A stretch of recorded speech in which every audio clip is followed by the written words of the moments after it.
आप देख रहे हैं लाइव टाइम्स। मैं हूं आपके साथ रिया डंगवाल। बुलेटिन की शुरुआत करेंगे बड़ी और अहम खबर के साथ। तो इंडिया ब्लॉक के मौजूदा कामकाज के तरीकों पर पश्चिम बंगाल की सीएम ममता बनर्जी ने नाराजगी जताई है। इंडिया गठबंधन का नेतृत्व कर रहे कांग्रेस पर भी ममता बनर्जी ने निशाना साधा है।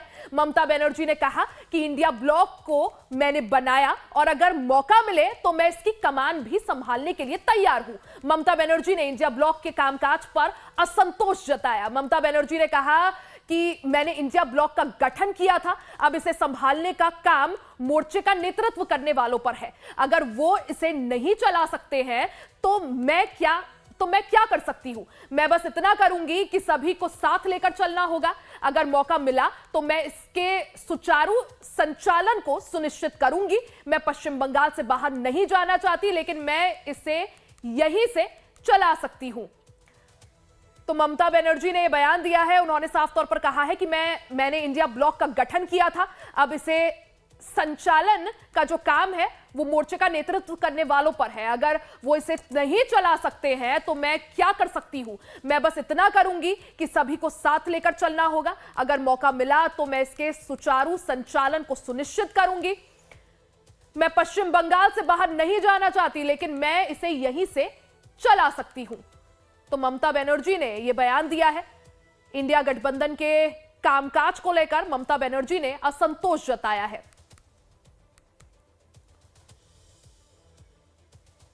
वहीं अब आपको यह भी समझा देते हैं कि आखिर इंडिया ब्लॉक का गठन कैसे हुआ था। 2024 के लोकसभा चुनाव से पहले विपक्ष की बैठक हुई। बेंगलुरु में 28 दलों के नेता इस बैठक में शामिल हुए। Indian national development inclusive alliance इस गठबंधन का नाम रखा गया, जिसको शॉर्ट फॉर्म में इंडिया बोला गया। एनडीए के खिलाफ एकजुट होकर चुनाव लड़ना इस गठबंधन का लक्ष्य था। नीतीश कुमार पहले इंडिया ब्लॉक में शामिल थे, लेकिन बाद में वो बाहर हो गए और एनडीए में शामिल हो गए। इंडिया ब्लॉक में अभी 2 दर्जन से ज्यादा पार्टियां शामिल हैं। लोकसभा में इंडिया ब्लॉक के 238 सदस्य हैं। वहीं राज्यसभा की अगर बात करें तो राज्यसभा में इंडिया ब्लॉक के 91 सदस्य हैं। लोकसभा में नेता विपक्ष राहुल गांधी और राज्यसभा में नेता विपक्ष मल्लिकार्जुन खड़गे हैं। तो इंडिया ब्लॉक का आखिर गठन कैसे हुआ। बेंगलुरु में 28 दलों के नेता बैठक में शामिल हुए। Indian national development inclusive alliance इस ब्लॉक का नाम रखा गया। ज्यादा जानकारी के लिए सीधा रुख कर लेते हैं संवाददाता रजनीश सिन्हा का। रजनीश, अगर बात करें जहां इंडिया ब्लॉक का परफॉर्मेंस, क्योंकि जिस तरह से महाराष्ट्र में चुनाव के नतीजों के बाद हमने देखा काफी ज्यादा जो ग्राफ है इंडिया ब्लॉक का वो गिरा है, हरियाणा में भी ग्राफ गिरा हुआ रहा। अब ऐसे में ममता बनर्जी का जिस तरह से बयान सामने आया है कि अगर मौका मिले तो मैं जरूर नेतृत्व करने के लिए तैयार हूं, किस तरह से उनके इस बयान को देखें?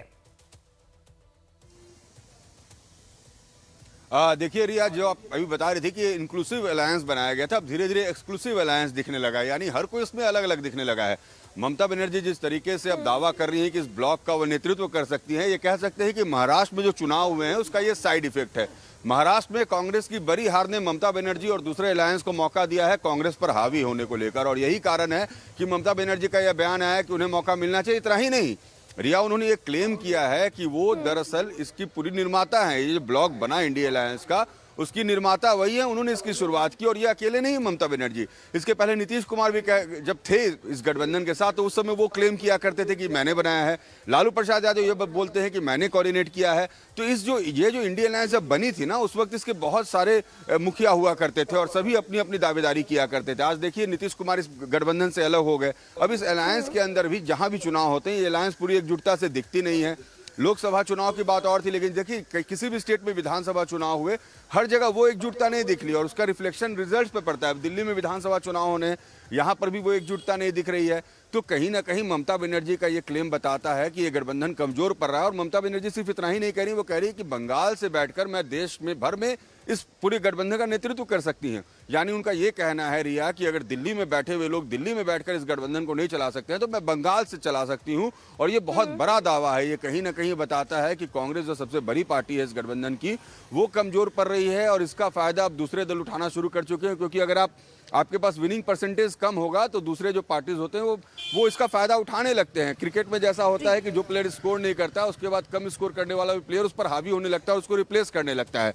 यही स्थिति अब ममता बनर्जी की है। और कुछ दिन पहले टीएमसी के सांसद कल्याण बनर्जी ने इस बात को उठाया था कि ममता बनर्जी को इंडी ब्लॉक बिल्कुल, यानी रजनीश, जिस तरह से लोकसभा चुनाव में इंडिया ब्लॉक ने एनडीए को कांटे की टक्कर दी थी, लेकिन उस चुनाव के बाद से, लोकसभा चुनाव के बाद से लगातार इंडिया ब्लॉक का जो परफॉर्मेंस है वो गिरता जा रहा है, ग्राफ गिर रहा है। अब ऐसे में अलग अलग जो इंक्लूसिव अलायंस बना था, जैसा आपने भी कहा, एक्सक्लूसिव होता जा रहा है। हालांकि आगामी चुनाव में क्या कुछ असर देखने को मिलता है, क्या वापसी कर पाता है, कमबैक कर पाता है इंडिया ब्लॉक, वो देखना काफी ज्यादा महत्वपूर्ण होगा। रजनीश, बहुत बहुत शुक्रिया जानकारी के लिए। वहीं महाराष्ट्र में कैबिनेट विस्तार से पहले मंत्रालय